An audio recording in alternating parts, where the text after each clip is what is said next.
오늘 본문은 예수님께서 마지막 시대 때 우리가 가져야 될 믿음에 대해서 말씀해 주십니다.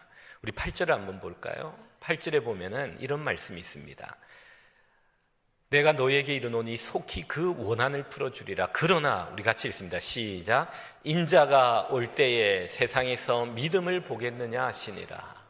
예수님이 오늘 비유를 말씀하시고 마지막 결론에 뭐라고 말씀하시냐면 인자가 이 땅에 올 때 이 세상의 마지막에 인자가 예수께서 믿음을 볼 수 있겠느냐라고 말씀하십니다.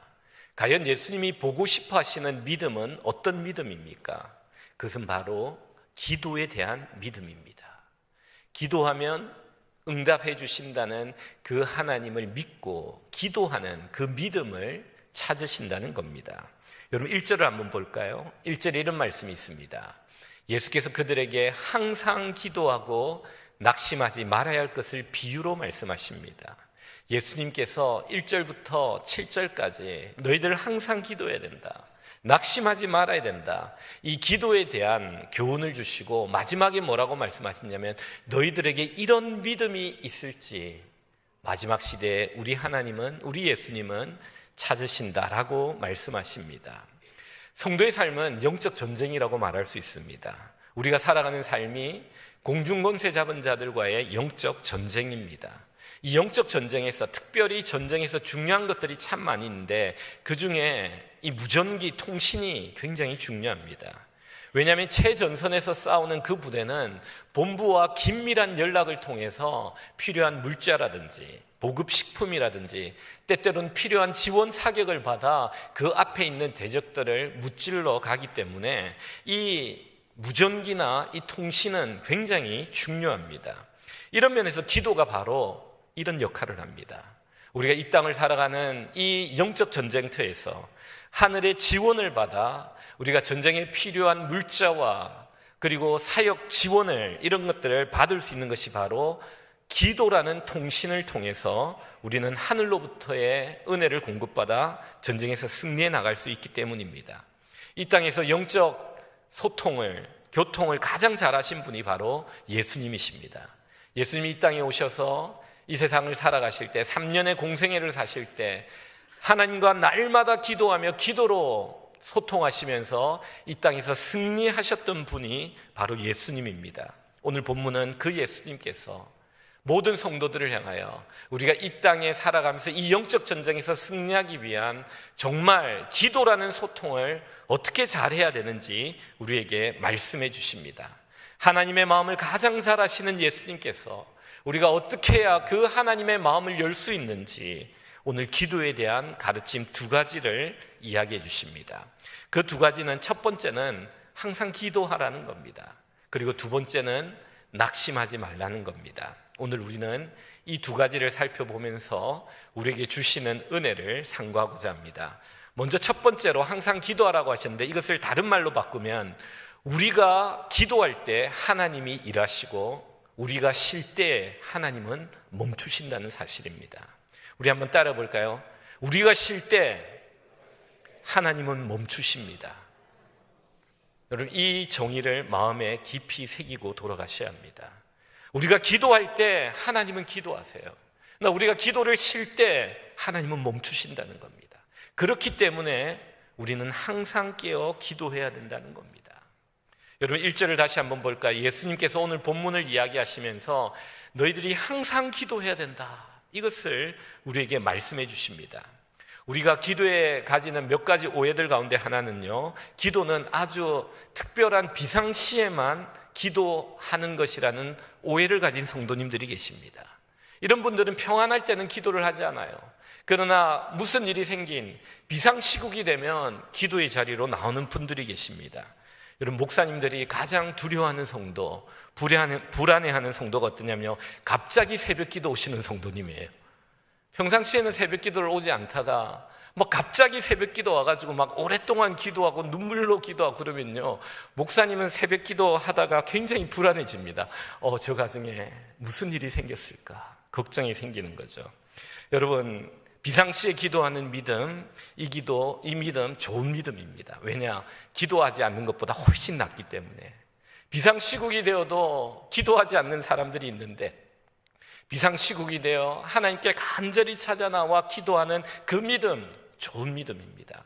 근데 오늘 성경은요, 이 믿음보다 더 우리가 해야 될 바른 기도의 자세가 있다고 말합니다. 그것은 뭐냐? 항상 기도하라는 겁니다. 예수님께서는 항상 기도하라고 했는데 사도 바울은 이것을 말을 바꿔가지고 쉬지 말고 기도하라고 말합니다. 데살로니가전서 5장 한번 볼까요? 이렇게 말합니다. 쉬지 말고 기도하라. 18절에 뭐라고 돼 있죠? 범사에 감사하라. 이것이 그리스도 예수 안에서 너희를 향하신 하나님의 뜻이다. 항상 기뻐하라. 쉬지 말고 기도하라. 범사에 감사하라. 이것이 너희들을 향한 하나님의 뜻이다. 하나님은 우리가 항상 기뻐하기를 원하세요. 그러나 이 기쁨이 이 세상 사는 동안 너무 많은 도전을 받으니까 너희들은 쉬지 않고 기도해야 된다라고 말씀하시는 거죠. 이것이 우리를 향한 하나님의 뜻이에요. 예수님은 항상 기도하라. 사도 바울은 여러분 쉬지 말고 기도해야 됩니다. 사무엘 선지자는 뭐라고 말했습니까? 내가 기도하는 죄를, 기도하기를 쉬는 죄를 범하지 않기를 하나님 앞에 작정한다라고 그는 말하지 않았습니까? 여러분, 왜 우리가 기도하는 것을 쉬지 말아야 됩니까? 오늘 첫 번째 패시지에서 제일 중요한 구절이 바로 이 구절입니다. 이사야서 62장 6절과 7절 말씀입니다. 우리 같이 한번 소리내어 읽겠습니다. 시작.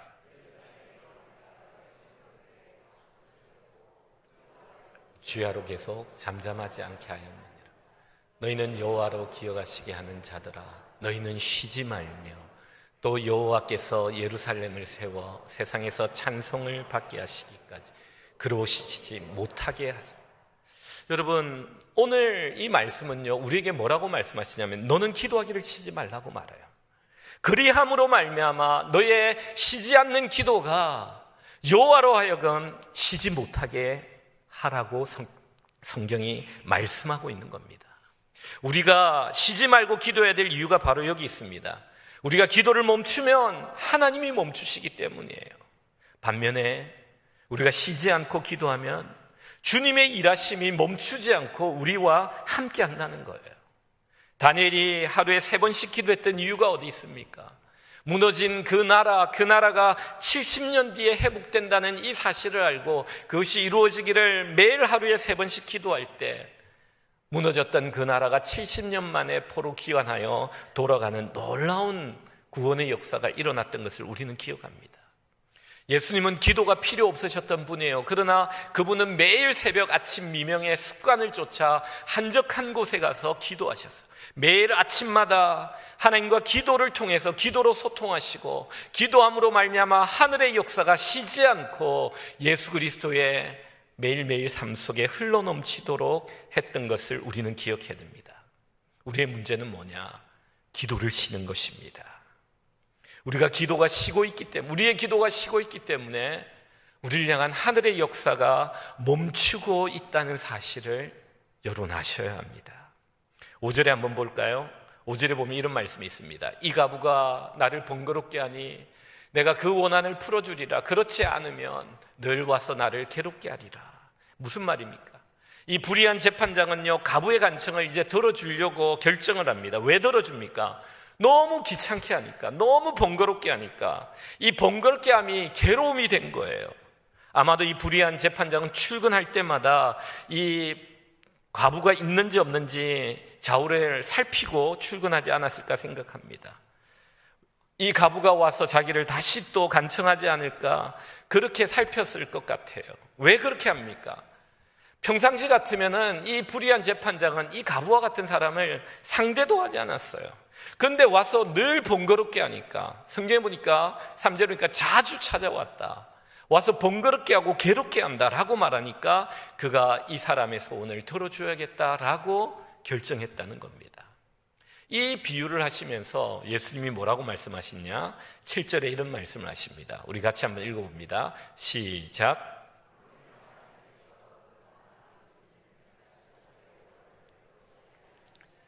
그들에게 오래 참으시겠느냐? 하물며라고 말합니다. 대조를 이루는 거죠. 정말 최고와 최저를 대조하고 있는 거예요. 이 불의한 재판장도 이 늘 찾아와 번거롭게 하는 이 가부의 원한을 풀어준다면 우리의 선하시고 의로우신 재판장 되신 우리 하나님께서 밤낮으로 부르짖는 그들의 택자, 그들의 자녀의 기도에 응답해 주시지 않겠느냐라는 말씀을 강조해서 우리에게 말씀하고 있다는 겁니다. 하나님이 이런 분이세요. 이 불의한 재판장과 비교할 수 없을 정도로 자기를 향해 밤낮 부르짖는 그 자녀들을 향하여 응답하시기 위해 준비하고 있는데, 문제는 뭐냐? 우리가 기도하지 않는다는 겁니다. 우리가 기도를 쉰다는 거죠. 얼마나 우리가 하루에 한 번 제대로 진실하게 하나님 앞에 기도하고 있습니까? 여러분에게 항상 기도해라고 해서 24시간 기도해라는 게 아니에요. 정말 내가 정기적으로 규칙적으로 하나님 앞에 기도하는 시간이, 진실하게 하나님을 만나는 시간이 있냐는 겁니다. 아니, 하루가 아니라 일주일에 한 번이라도 정말 주님 앞에 진실하게 기도하는 사람들이 있냐는 겁니다. 주님이 이러한 사람을 찾으신다는 거예요. 마지막 시대에. 여러분, 마지막 시대는 노아와 롯의 때와 같다잖아요. 먹고 마시고 장가가고 시집가고 사고 파는 이 분주함이란 장애물 속에 주님과의 대화를 놓치고 살아가는 그들을 향하여 내가 기도에 대한 믿음을 가지고 기도하는 자를 내가 찾아볼 수 있겠느냐 탄식하는 주님의 말씀이 바로 오늘 이 말씀인 겁니다.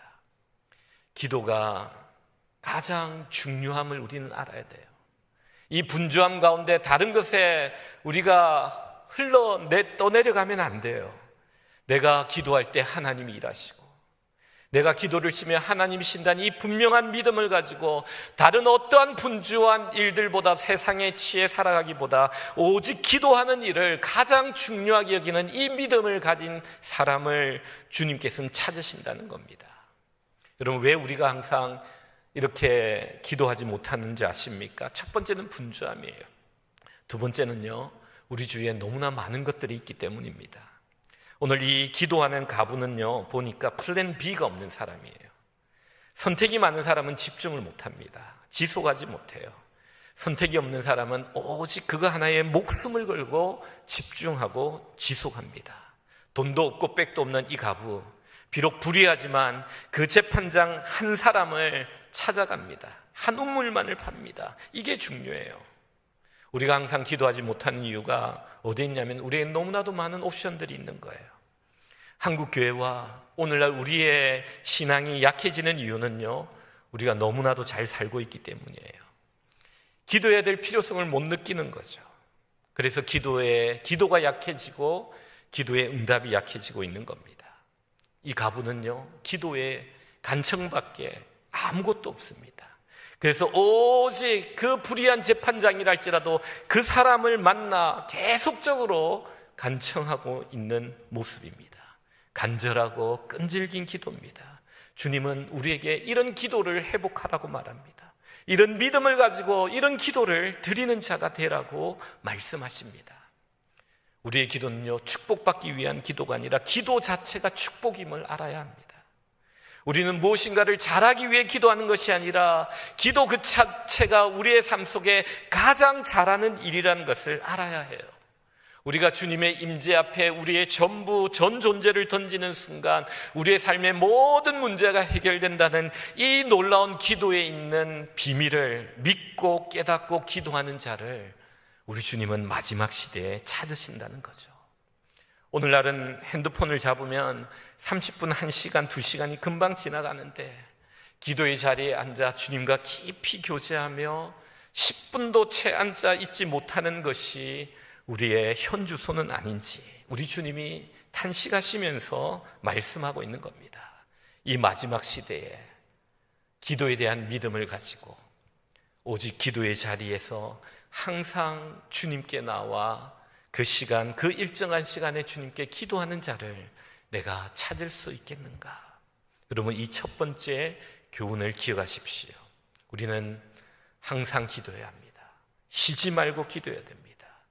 왜냐하면 우리가 기도하지 않을 때 하나님은 일을 멈추시고, 우리가 기도할 때 하나님은 우리의 삶의 역사에서 놀라운 신령한 역사를 행하시는 분이시기 때문입니다. 이 믿음을 가지시기를 주님의 이름으로 축원드립니다.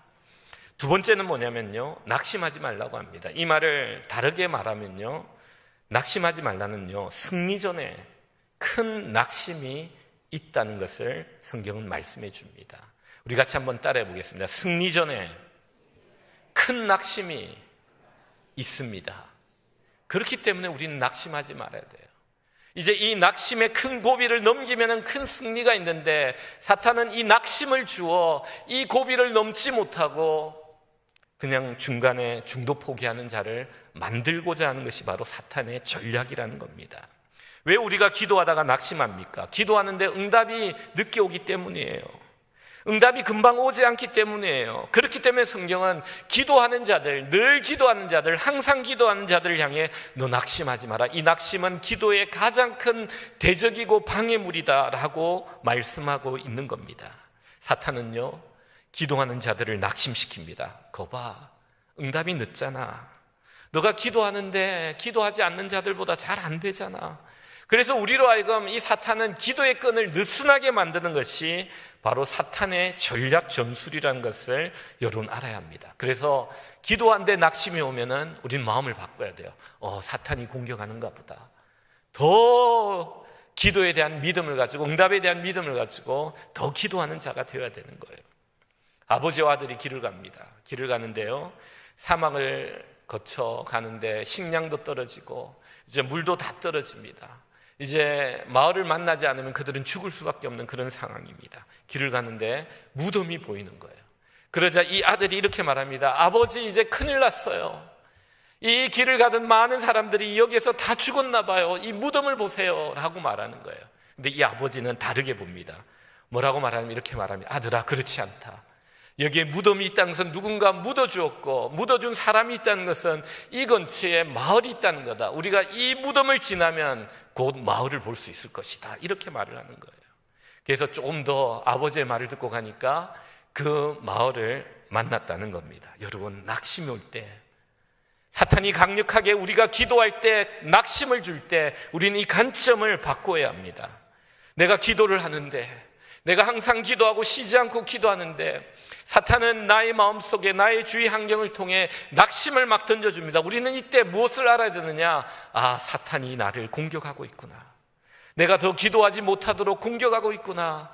하나님의 기도 응답이 가까이 와 있구나. 그래서 그 기도 응답의 승리의 자리로 가지 못하게 하기 위해 사탄이 나를 이렇게 공격하고 있구나. 이런 관점을 바꾸는 발상의 전환이 필요합니다. 또 한 걸음 더 나아가 사탄의 공격이 너무 강할 때, 낙심의 큰 공격이 있을 때 우리는 어떻게 생각해야 되냐면, 하나님께서 큰 응답을 주시기 위해 준비하고 있는데 사탄은 이 큰 응답을 받지 못하도록 하기 위해 나에게 이 큰 낙심을 주어 여기서 기도하지 못하도록 중도 포기하려고 이렇게 공격하고 있구나. 이렇게 발상을 전환해야 됩니다. 여기서 낙심하지 말라는 건요, 원어적으로 다른 말로 살펴보면요, 중간에 포기하지 말라는 거예요. 낙심하지 말라, 이건 뭐냐면요, 포기하지 말라는 거예요. 너가 하는 그 기도를 중간에 기법하지 말라는 거예요. 4절에 한번 볼까요? 4절에 이런 말씀이 있습니다. 우리 같이 한번 읽겠습니다. 시작.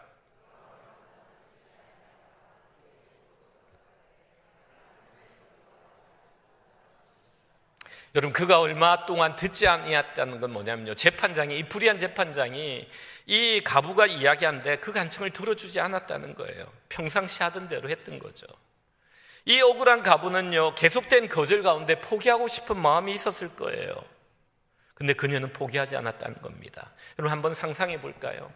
하나님을, 이 불의한 재판장의 별명이 있는데 별명이 뭐냐면 하나님을 두려워하지 않고 사람을 무시한다는 거예요. 얼마나 매섭고 차갑게 거절했을까요? 그의 눈빛 속에서 차가운 거절과 모욕과 수치를 아마 이 억울한 가부는 느꼈을 거예요. 그럼에도 불구하고 이 가부는요, 포기하지 않습니다. 오늘 아침에 가서 들어주지 않으면 밤에 찾아가는 거예요. 오늘 가서 들어주지 않으면 또 내일도 오는 거예요. 이런 모습의 불의한 재판장이 기가 질린 겁니다. 너무 번거롭게 하고 너무 귀찮게 한다는 거죠. 이 불의한 재판장을 이 억울한 가부가 영적으로 감화시킨 게 아니에요. 뇌물을 준 것도 아닙니다. 어떤 논리로 설득시킨 것도 아니에요. 오직 포기하지 않는 끈기 하나로 지속적으로 이 불의한 재판장을 찾아갔기에 그 끈기가 역사인 겁니다. 아마 이 이 억울한 가부의 그 모토는 아마 이거였을 거예요. I'll be back. 나는 또 내일 또 오겠습니다. 좀 이따가 봅시다. 뭐 이런 게 아니었을까 싶어요. 이 불의한 재판장을 찾아갈 때 이 불의한 재판장은 얼마나 많은 약자들을 무시하고 거절했을까요? 참으로 많은 약자들을 이 불의한 재판장은 무시하고 거절했을 겁니다. 그런데 이 여인을 거절하지 못합니다. 왜입니까? 이 여인은 달랐기 때문이에요. 이 여인은 포기가 없습니다. 중간에 포기하지 않습니다. 들어줄 때까지, 응답할 때까지 문을 두드리는 거예요. 여러분, 이 석공이 돌을 다듬을 때 있잖아요. 만약에 몇 번 어느 정도 쳐야만 임계점에 닿으면 이 돌이 깨진다고 합니다. 그걸 우리가 100번이라고 합시다. 100번의 망치질을 해야 그 돌의 모양이 깨진다고 할 때, 이 기도라는 것은 어떤 거냐면요, 99번의 기도를 통해서 기도를 쌓아가야 되는 거예요. 마지막 100번째 이 돌이 깨어지지만 그 깨어지기 전에 99번을 통해서 우리 눈에는 보이지 않지만 그 내부에 보이지 않는 곳에 이미 균열이 가고 있는 거예요. 작은 진동을 통해서 균열이 가다가 마지막 100번째 딱 때렸을 때 그것이 쫙 하고 깨지는 거예요. 기도는 그런 거예요. 우리가 기도를 하면은 이 기도는 쌓입니다. 마치 수증기가 하늘로 올라가 구름이 되듯이. 우리가 기도를 하는데요, 이 시간이 좀 필요해요. 응답이 올 때까지 이 기도가 쌓여야 돼요. 하늘에. 내 머리 위에 내가 기도할 때마다 이 기도가 하늘에 수증기가 되어 구름으로 올라가는데, 이 구름이 쌓여가지고 소나기가 내리는 그 순간까지는 계속적인 99번의 기도가 필요하다는 겁니다. 우리의 육안으로는요, 99번의 기도가 어떠한 변화도 일으키는 것 같지 않습니다. 그런데 100번째 임계점에 딱 도달했을 때 물이 끓고 그 돌이 순간적으로 깨어지는 거예요. 여리고성이 마지막 7번째 날 외침으로 무너진 게 아니에요. 매일 일주일 동안 한 바퀴씩 그 땅을 밟으면서 그것을 돌면서 침묵으로 기도할 때 이 보이지 않는 여리고성이 금이 가고 있었던 거예요. 그러다가 마지막 날 외칠 때 그 여리고성이 무너졌던 겁니다. 여러분, 근데 여기서 가장 중요한 것은 뭐냐면요, 100번째 내리침이 있어야 된다는 겁니다. 마지막 7일째에 외침이 있어야 된다는 거예요. 근데 우리는 그때가 언제인지를 알 수가 없어요. 그렇기 때문에 우리는 중간에 포기하지 않고 주님이 역사를 이루시고 주님의 임계점에 하늘의 역사가 나타날 때까지 우리는 최선을 다해 기도의 자리를 버티고 지켜 나가야 되는 거예요. 그게 바로 낙심하지 않는 믿음을 가진 기도자의 모습입니다. 월드컵의 한창입니다. 최고의 선수들의 기량 차이가 있잖아요. 어떤 분이 이렇게 묘사하더라고요. 탑 클래스의 기량 차이는요, 뭐로 나타나냐면 누가 매일 그 지루한 훈련을 지속적으로 계속하느냐의 싸움이라는 거예요. 99번의 두드림을 성실하게 하다가 누가 마지막 100번째 99번에 많이 포기하는데 포기하지 않고 100번째 한 걸음 더 나아가 그 자리에 연습의 시간에 그 자리를 지키느냐, 이 싸움이 탑 클래스들의 기량 차이라는 거죠. 여러분, 하늘의 응답도 마찬가지입니다. 우리가 포기하지 않고 주님 앞에 계속 그 기도의 자리를 지키며 기도할 때 그 기도는 쌓였다가 어느 순간 벼락과 같이, 천둥과 같이, 소나기와 같이 전혀 예상했지 못한 시간에 하늘의 기도 응답이 우리에게 내리는 겁니다. 그런데 여기에 중요한 게 있어요. 중요한 건 뭐냐면요, 어떤 스포츠 선수라든지 또 사업에 성공한 사람들이라든지 많은 사람들이 하는 이야기가 뭐냐면은 승리 바로 직전에 포기하고 싶은 삶의 큰 고비가 반드시 찾아온다는 겁니다. 우리가 큰 승리를 앞에 두고 이 승리를 누리지 못하는 큰 고비와 같은 큰 낙심이 있다는 겁니다. 사탄은 우리가 하나님 주실 그 놀라운 기도의 응답의 약속 바로 앞에 그 약속을 포기하고 싶을 정도로 큰 낙심을 주어 기도의 자리를 지키지 못하도록 사단이 우리를 공격한다는 사실을 여러분 아셔야 됩니다. 여러분 요셉을 한번 볼까요? 요셉은 17세 포로로 잡혀가지고 포로로 팔립니다. 노예로 팔렸는데 11년 동안 보디발의 포로로 살다가 마지막 2년은 제수로 살다가 30살에 총리가 됩니다. 여러분 그의 인생을 한번 살펴볼까요? 그가 총리 되기 전 어떤 시간이 가장 어두웠던 시간이었을까요? 그 시간은 바로 제수로 보디발의 감옥, 시위대장 감옥에 있었던 2년이었을 겁니다.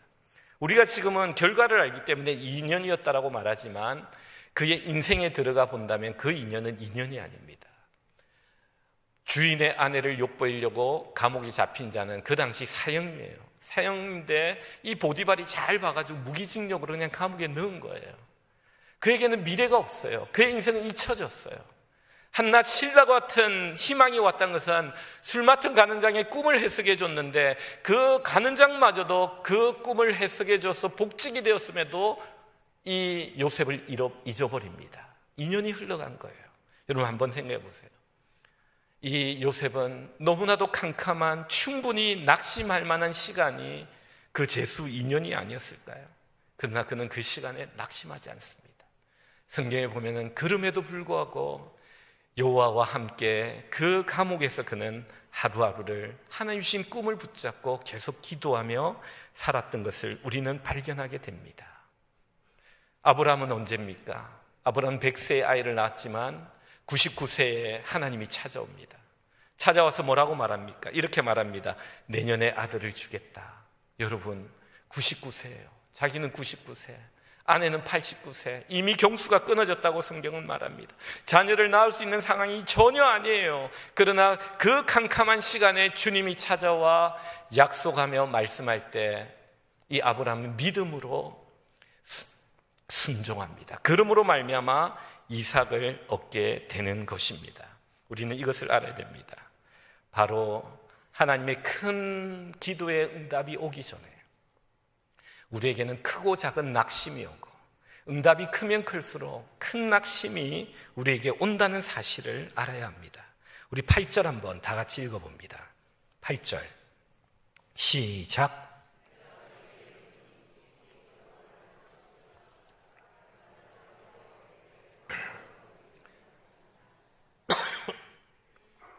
여기서 속히란 말을 주목하셔야 됩니다. 이 속히는요, 내가 금방 들어주겠다는 말이 아니에요.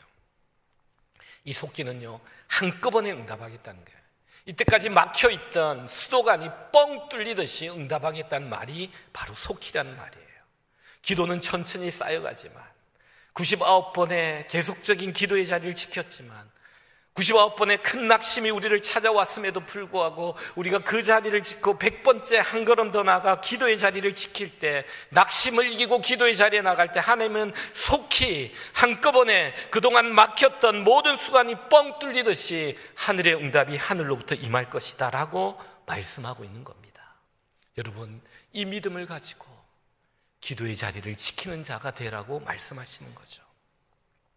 여러분, 우공이산이라는 고사성어를 들어보셨습니까?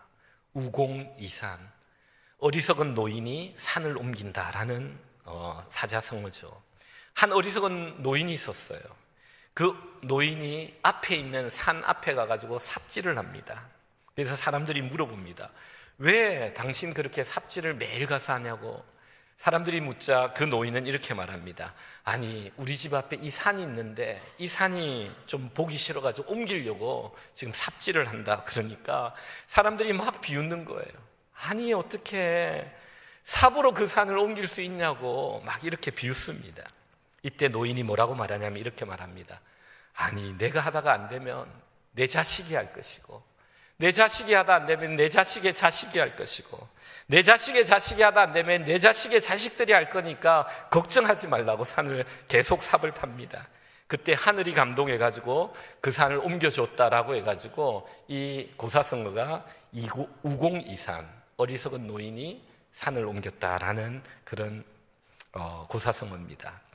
여러분, 이와 비슷한 성경의 말씀이 있어요. 마태복음 17장 20절을 한번 보겠습니다. 우리 같이 한번 읽겠습니다. 시작.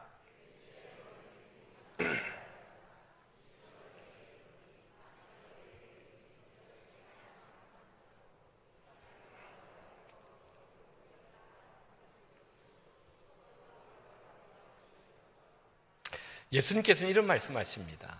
너희는 믿음이 너무 적구나. 너희들에게 겨자씨 한 알 같은, 가장 시중에 작은 겨자씨 한 알 같은 믿음만 있어도 이 산을 명하여, 여기서 저기는 바다예요, 이 산에서 저 바다로 옮기래도 옮겨질 것이다. 너희들이 믿음만 있다면 못할 것이 없다. 저는 이 말씀을 읽으면서 이 말씀을 묵상할 때 어떤 글이 생각이 났어요. 여러분 들은 분들이 계시겠지만 고 정주영 회장의 젊은 시절에 빈대를 경험한 사건이 있습니다. 여러분, 그가 인천의 막노동 노동자 합숙소에서 있었을 때 밤마다 빈대 때문에 잠을 설칩니다. 그래서 이 빈대를 이기기 위해서 정주영 회장이 머리를 짜냅니다. 어떻게 하냐면, 여러분 밥상 있죠? 넓은 밥상. 그게 올라가 잠을 자요. 근데 빈대가 올라오니까 그 밥상 네 그릇에다가 밥 공기에 물을 담아가지고 이렇게 둡니다. 빈대가 물을 타고 못 오니까 며칠 동안 편안하게 잠을 잡니다. 그 정주영 회장은 웃으면서 내가 이겼다 하고 잠을 자는데, 며칠 지나니까 또 빈대가 몸에 막 생긴 거예요. 알고 보니까 빈대들이 몇 마리가 죽어 있는데, 알고 보니까 이 빈대가 벽을 타고 올라갑니다. 그리고 그 위에서 공중 낙하를 하는 거예요. 그래가지고 이 빈대가 고 정주영 회장을 괴롭히기 시작했다는 거예요. 이때 정주영 회장이 큰 깨달음을 갖습니다. 하찮은 빈대도 살기 위해서 저렇게 머리를 쓰고 애쓰고 노력하는데 사람이 못할 일이 어디 있겠느냐. 이 경험 이후로 그의 자서전에 보면 그의 경영 철학이 뭐가 되냐면 하면 된다예요. 그래, 이분이 자주 하는 말이 이사들에게, 사장단들에게 뭐라고 했냐면 이런 말 여러분 들어보셨죠? 임자 해봤어? 이게 그의 자주 하는 말이 됩니다. 여러분, 그가 아산만의 일대 간척 사업을 추진할 때 일화를 여러분 알 겁니다. 이 아산만의 그 넓은 그 바다를 이 땅으로 만들기 위해 간척 사업을 하는데, 문제가 뭐냐면은 이 양쪽으로 이렇게 바다를 해가지고 가가지고 만나려고 하는데, 이 마지막 만나는 이 장소가 유속이 너무 세가지고 바위를 넣고 막 큰 자갈과 바위를 넣어도 이 유속 때문에 이거를 연결시키지 못하는 거예요. 그래서 이 땅을 만들지 못할 때 그 박사들이 해결하지 못하는 것을 정주영 회장이 가서 쭉 보고 모두 다 낙담하고 낙심하고 안 된다고 할 때 이 정주영 회장이 뭐라고 말하냐면 딱 보더만 그게 다 배를 침몰시켜라. 가서 배를 딱 침몰시키고 유속이 약해지면서 그걸 막고 그 아산만의 일대를 간척했던 것을 우리가 압니다. 지금 그곳이 아산만 경제벨트가 되어가지고 현대제철, 현대자동차 대규모 단지가 형성된 곳이 됩니다.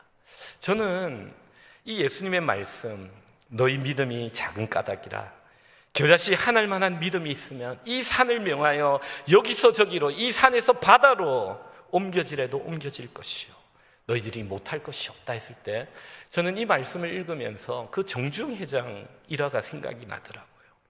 여러분, 우리 하나님은 이 세상에 사는 사람들보다 훨씬 뛰어나고 위대하신 분임을 믿으시기 바랍니다. 우리가 그 하나님을 믿는다면요, 저 산이 옮겨져 바다에 들어가더라도 이런 역사와 이런 능력들이 우리 삶 속에서 일어날 것입니다. 우리에게 중요한 것은 뭐냐면은 전능하신 하나님을 믿는 믿음입니다. 그 믿음으로 인하여 우리가 기도하다가 낙심이 올 때 이 낙심을 다르게 보고 하나님의 응답이 가까이 왔고 하나님의 응답이 더 클 거라는 믿음을 가지고 기도의 자리를 포기하지 않고 오직 이 믿음을 가지고 겨자씨 한 알 같은 믿음만 있다 할지라도 산이 바다에 옮겨지는 역사가 일어날 것이라고 말씀하고 있는 것입니다. 우리는 오늘 이 말씀을 기억해야 됩니다. 말씀을 맺습니다. 항상 기도하라고 말합니다. 왜 항상 기도해야 됩니까? 우리가 쉴 때 하나님은 멈추시기 때문입니다. 우리가 쉬지 않고 기도할 때 하나님이 쉬지 않고 우리의 삶 속에 역사하시기 때문입니다. 왜 낙심하지 말라고 합니까? 낙심 순간은요, 바로 그 다음에 큰 승리와 기도 응답이 있음을 사탄이 너무나도 잘 알고 있기 때문입니다. 낙심이 올 때마다 우리는 그 기도를 포기하지 않고 기도의 자리에서 승리하시는 하나님의 사람들이 다 되시기를 주님의 이름으로 축원드립니다.